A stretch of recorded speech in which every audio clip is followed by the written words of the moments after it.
Order लागो, order के हिसाब से करना। रेटिंग में ले लो, रेटिंग में छोड़ो नहीं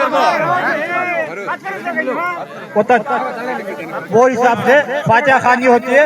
उसके बाद आवाम क्या गुजारिश करेगा तो जो उन्होंने बोल रही वो माइक में खुद बोल डालेंगे उतना डर कहीं को उनको माइक में बोलने को उतना डर। ಹಲೋ ಅಸ್ಸಲಾಮು ಅಲೈಕುಂ. ಅಲ್ಲ ಒಂದು ನಿಮಿಷ ಫಾರೂಕ್ ಜಮ್ಶೀದ್, ಪ್ರತಿ ವರ್ಷದಂಗೆ ಈ ಏನು ಮುಜರಾಯಿ ಇಲಾಖೆ ಈ ಹಿಂದೆ ಕಮಿಟಿಯನ್ನು ರಚನೆ ಮಾಡಿತ್ತು, ಆ ಕಮಿಟಿಯ ರಚನೆಯ ಪ್ರಕಾರನೇ ಇಲ್ಲಿ ನಡೆಯೋದು ಅಂತೇಳಿ 4 ರಿಂದ 5 ಮೀಟಿಂಗ್ ಅಲ್ಲಿ ಅವರು ಹೇಳಿದ್ರು.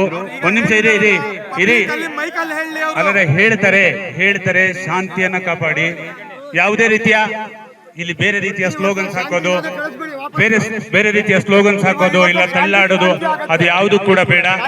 ಪ್ರೊಟೆಸ್ಟ್ ರೀತಿಯಲ್ಲೇ ಮಾಡಬೇಕು. ನಾವೇನ್ ಹೇಳ್ತಾ ಇದ್ದೀವಿ ಅಂದ್ರೆ ಸಂದಲ್ ಆಚರಣೆ ಮಾಡಕ್ ಬಿಡ್ತಾ ಇಲ್ಲಲ್ಲ, ಅದು ಯಾಕೆ ದತ್ತ ಜಯಂತಿಯಲ್ಲಿ ಅವರಿಗೆ ಎಲ್ಲ ಅವಕಾಶ ಮಾಡಿಕೊಡ್ತಾರೆ. ಸಿಟಿ ರವಿ ಒಳಗಡೆ ಹೋಗುವಾಗ ಅವರಿಗೆ ಕ್ಯಾಮ್ರಾ ಜೊತೆ ಬಿಡ್ತಾರೆ, ನಮ್ ಶಾಖಾದ್ರಿಗೆ ಯಾಕೆ ಬಿಡಲ್ಲ?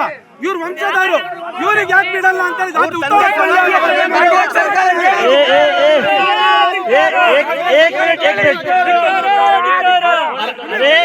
एक मिनट सुनो भाई, 1 मिनट सुनते नहीं सुनते, उन्होंने मंजे जाने दे रही। 1 मिनट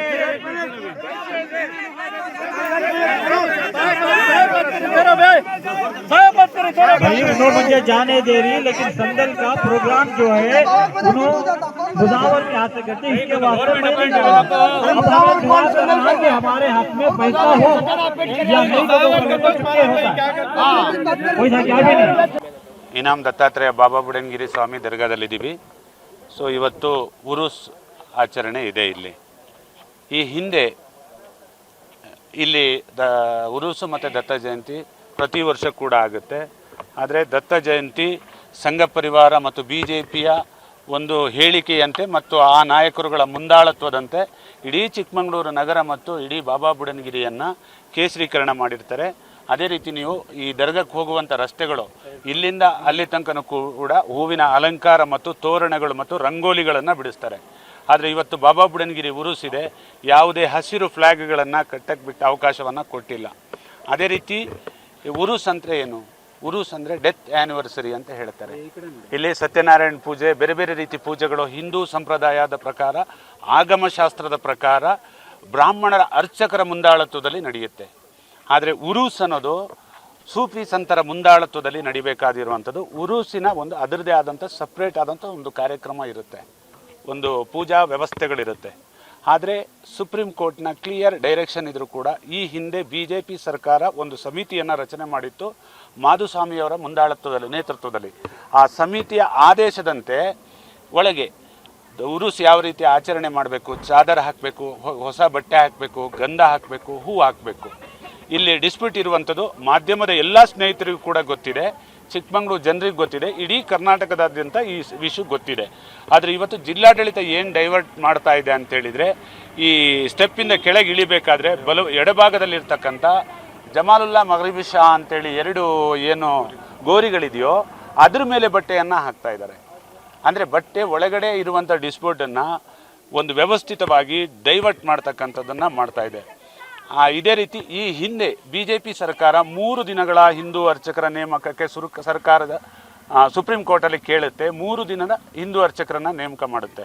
ಆದರೆ ಈ ಕಾಂಗ್ರೆಸ್ ಸರ್ಕಾರ ಪೂರ್ತಿ ಏನು ಪರ್ಮನೆಂಟ್ ಹಿಂದೂ ಅರ್ಚಕರು ನೇಮಕ ಮಾಡಿದರೆ, ತ್ರಿಕಾಲ ಪೂಜೆಯನ್ನು ಮಾಡಿದ್ದಾರೆ. ಅಂದರೆ BJP ಸರ್ಕಾರಕ್ಕಿಂತ ಒಂದು ಹೆಜ್ಜೆ ಮುಂದೆ ಹೋಗಿದ್ದಾರೆ. ಇವರು ಮುಂದೆ ಹೋಗಿ ಈ ರೀತಿಯೇ ಆಚರಣೆ ಮಾಡಬೇಕು ಅಂತೇಳಿ ಇಲ್ಲಿ ಸಂಪೂರ್ಣವಾಗಿ ಇನಾಮ್ ದತ್ತಾತ್ರೇಯ ಬಾಬಾ ಬುಡನ್ಗಿರಿ ಸ್ವಾಮಿ ದರ್ಗವನ್ನು ಒಂದು ಹಿಂದೂ ಟೆಂಪಲ್ ಆಗಿ ಪರಿವರ್ತನೆ ಮಾಡಿದ್ದಾರೆ ಈ ಕಾಂಗ್ರೆಸ್ ಸರ್ಕಾರ. ಈ ಕಾಂಗ್ರೆಸ್ ಸರ್ಕಾರ ಮೊದಲು ಜನರು ಏನು ನಿರೀಕ್ಷೆ ಇತ್ತು, ಒಂದಷ್ಟು ನಮ್ಮ ಈ ಸರ್ಕಾರಗಳು ಬಂದಾಗ ಒಂದಷ್ಟು ಬದಲಾವಣೆಗಳಾಗ್ಬೋದು. ಏನು ಇನಾಮ್ ದತ್ತಾತ್ರೇಯ ಬಾಬಾ ಬುಡನ್ಗಿರಿ ಸ್ವಾಮಿ ದರ್ಗಾದಲ್ಲಿ ಇಡೀ ದೇಶಾದ್ಯಂತ ದರ್ಗಗಳಲ್ಲಿ ಯಾವ ರೀತಿಯ ಆಚರಣೆಗಳು ಆಗ್ತವೆ ಅದೇ ರೀತಿಯ ಆಚರಣೆಗಳು ಇಲ್ಲಿ ಆಗಬೇಕು ಅನ್ನೋದಿತ್ತು. ಆದರೆ ಇವ್ರು ಏನು ಮಾಡ್ತಾರೆ, ಜಿಲ್ಲಾಡಳಿತ ಏನು ಕಾನೂನನ್ನು ಜಾರಿ ಮಾಡ್ತಕ್ಕಂಥ ಜಾಗದಲ್ಲಿ ಈ ಸರ್ಕಾರ, ಈ ಅಧಿಕಾರಿಗಳು ಏನು ನಿರ್ಲಕ್ಷ್ಯವನ್ನು ತಾಳಿದರೆ ಈ ಹಿಂದೆ BJP ಸರ್ಕಾರ ಏನು ಸಮಿತಿಯನ್ನು ರಚನೆ ಮಾಡಿತ್ತು ಆ ಸಮಿತಿಯ ಆದೇಶದಂತೆ ನಾವು ಮಾಡ್ತೀವಿ. ಅಂದರೆ ಜಿಲ್ಲಾಡಳಿತ ಒಂದು ಅಡ್ಡಗೋಡೆ ಮೇಲೆ ದೀಪ ಇಟ್ಟಂಗೆ ಹೋದ ವರ್ಷ ಯಾವ ರೀತಿ ಮಾಡಿದ್ವಿ, ಆ ಕಡೆ ವರ್ಷ ಯಾವ ರೀತಿ ಮಾಡಿ ಅದೇ ರೀತಿ ಮಾಡುತ್ತೆ ಅಂತ ಹೇಳ್ತಿದ್ದಾರೆ. ಹೋದ ವರ್ಷ BJP ಸರ್ಕಾರ ನೇಮಕ ಮಾಡಿರುವಂಥ ಪಾರದರ್ಶಕವಿಲ್ಲದೆ ಇರುವಂಥ ಒಂದೇ ಸಮುದಾಯಕ್ಕೆ ಸೀಮಿತವಾಗಿರುವಂಥ ಒಬ್ಬ ಮುಸಲ್ಮಾನರನ್ನು ಮಾತ್ರ ಅದರೊಳಗಾಕಿ BJP ಕಾರ್ಯಕರ್ತನನ್ನು ಅದರೊಳಗಾಕಿ ಒಂದು ಸಮಿತಿಯನ್ನು ರಚನೆ ಮಾಡಿತ್ತು. ಆ ಸಮಿತಿಯ ಆದೇಶದಂತೆ ಉರುಸ್ ರಚನೆ ಆಗಿತ್ತು. ಆದರೆ ಇವತ್ತು ಒಂದು ಜಾತ್ಯತೀತ ಅಂತಕ್ಕಂಥ ಒಂದು ಕಾಂಗ್ರೆಸ್ ಸರ್ಕಾರ ಬಂದಿದೆ. ಆ ಸಮಿತಿಯ ಅವಧಿ ಮುಗಿದ ಮೇಲೆ ಸಮಿತಿ ಕ್ಯಾನ್ಸಲ್ ಆಗಿದೆ. ಆದರೆ ಈ ಸರ್ಕಾರ ಇನ್ನೊಂದು ಸಮಿತಿಯನ್ನು ರಚನೆ ಮಾಡಿ ಒಂದು ಪಾರದರ್ಶಕವಾಗಿರುವಂಥ ಎರಡೂ ಸಮುದಾಯಗಳು ಸಮಾನವಾಗಿರುವಂಥ ಮಹಿಳೆಯರು ಸೇರಿ ಒಂದು ಸಮಿತಿಯನ್ನು ರಚನೆ ಮಾಡಿರಬೇಕಾಗಿತ್ತು. ಆದರೆ ಉದ್ದೇಶಪೂರ್ವಕವಾಗಿ ಈ ಕಾಂಗ್ರೆಸ್ ಸರ್ಕಾರ BJP ಸರ್ಕಾರಕ್ಕಿಂತಲೂ ಒಂದು ಯಾವ ರೀತಿ ಮುಸಲ್ಮಾನ್ ವಿರೋಧಿಯಾಗಿರುವಂಥ ಸರ್ಕಾರ ಆಗಿದೆ. ಇವತ್ತಿನವರೆಗೆ ಸಮಿತಿ ರಚನೆ ಮಾಡಿಲ್ಲ ಮತ್ತು ಸುಪ್ರೀಂ ಕೋರ್ಟ್ ಆದೇಶವನ್ನು ಅವರು ಪಾಲಿಸ್ತಾ ಇಲ್ಲ. ಮಾಧುಸ್ವಾಮಿಯವರ ವರದಿ ಏನಿತ್ತು ಅದನ್ನು ಪಾಲಿಸ್ತಾ ಇಲ್ಲ. ಸಂಘ ಪರಿವಾರ ಮತ್ತು BJP RSS ಬಜರಂಗ ದಳ ಯಾವ ರೀತಿಯ ಮಾಡ್ತಾ ಇತ್ತು, ಸೊ ಆ ರೀತಿಯ ಉರುಸ್ ಅಲ್ಲ ಇದು. ಆ್ಯಕ್ಚುಲಿ ಉರುಸ್ ಅಂತೇಳಿದರೆ ಉರುಸಿನ ಒಂದು ಮಹತ್ವ ಇರುತ್ತೆ. ಉರುಸಲ್ಲ, ಒಂದು ಆಚರಣೆ ಅಂತೇಳಿ ಜಿಲ್ಲಾಡಳಿತನೇ ಮಾಡ್ತಾ ಇದೆ. ಹಾಗಾಗಿ ಇದಕ್ಕೆ ನಮ್ಮ ವಿರೋಧ ಇದೆ.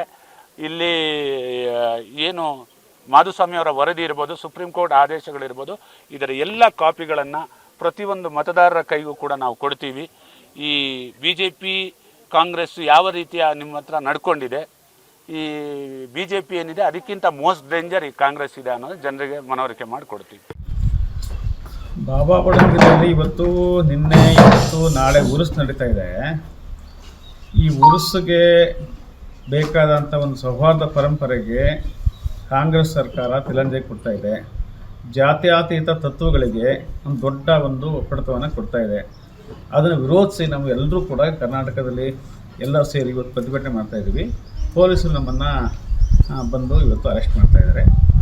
ನಾವು ಇದು ಡೆಮೋಕ್ರಸಿ ಉಳಿಬೇಕು ಮತ್ತು ಕಾಂಗ್ರೆಸ್ ಸರ್ಕಾರ ಇದು ಏನು ಒಂದು ಜಾತ್ಯತೀತ ತತ್ವಗಳಿದೆ, ಒಂದು ಸೂಫಿ ಕಲ್ಚರ್ ಏನಿದೆ ಅದನ್ನು ಉಳಿಸ್ಬೇಕು ಅಂತೇಳಿ ನಾವು ಪ್ರತಿಭಟನೆ ಮಾಡ್ತೀವಿ.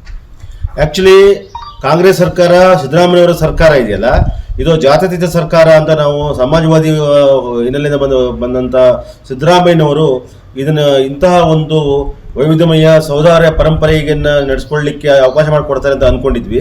ಆದರೆ ಸಿದ್ದರಾಮಯ್ಯ ಸರ್ಕಾರನೇ ಮುಂದೆ ನಿಂತು ಈ ಏನು ಉರುಸು ಬಹುತ್ವವಾಗಿರ್ತಕ್ಕಂಥ ಉರುಸು ಅಂತ ಆಚರಣೆಗೆ ಅಡ್ಡಿಪಡಿಸ್ತಾ ಇದೆ.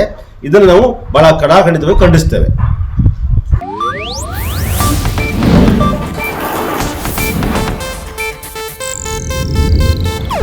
ಇದು ಏಷ್ಯಾನೆಟ್ ನ್ಯೂಸ್ ನೆಟ್ವರ್ಕ್ ಪ್ರಸ್ತುತಿ.